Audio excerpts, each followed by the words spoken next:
श्लोक 13वा. अप्रकाशो प्रवृत्तिश्च प्रमादो मोह एव च तमस्येतानि जायन्ते विवृद्धे कुरुनंदन.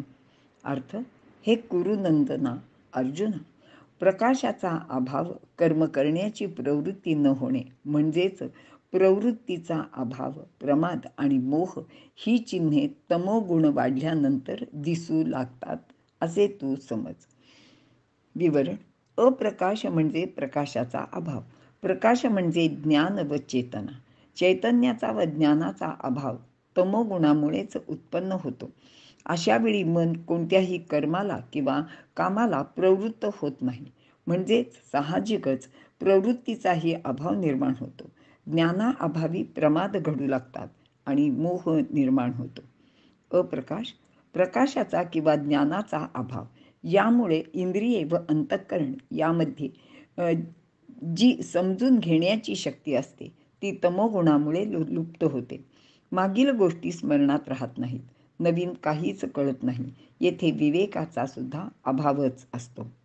अप्रवृत्ती, रजोगुणामुळे प्रवृत्ती नेहमीच जागृत असते, पण रजोगुणाला मागे सारून तमोगुण प्रबल होतो तेव्हा ही प्रवृत्ती निर्माण होत नाही. मनाला कोणते कार्य करण्याची इच्छा होत नाही, यालाच अप्रवृत्ती असे म्हटले जाते.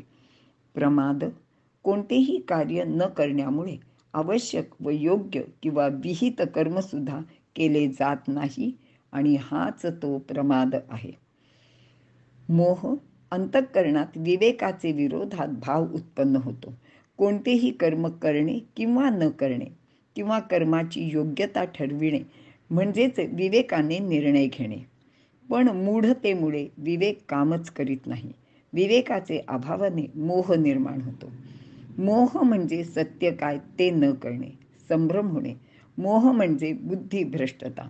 म्हणूनच मोहामुळे व्यावहारिक अथवा पारमार्थिक कोणतीच गोष्ट साध्य होत नाही. तसेच आपल्या आयुष्यातील बराच काळ तो उगाचच वाया घालवतो. त्याचबरोबर धनाचा अपव्यय इत्यादी गोष्टीसुद्धा त्याचे हातून घडत राहतात. तमस्येतानि जायन्ते विवृद्धे कुरु नंदन. वर सांगितलेली सर्व लक्षणे वाढलेल्या तमोगुणाची आहेत असे तू समज.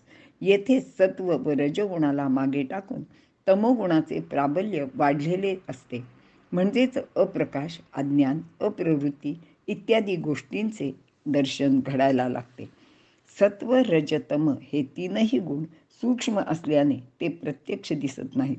मात्र यांचे ज्ञान, वृत्ती व आचरण यातूनच त्या सर्व गोष्टी आपल्याला कळायला लागतात किंवा दिसायला लागतात. वृत्ती ही स्थूल आहे व ती इंद्रिय आणि अंतःकरण यांचा विषय आहेत. म्हणूनच श्लोक 11, 12 आणि 13 मध्ये या 3 गुणांच्या वृत्तीचे वर्णन भगवंतांनी केलेले आहे.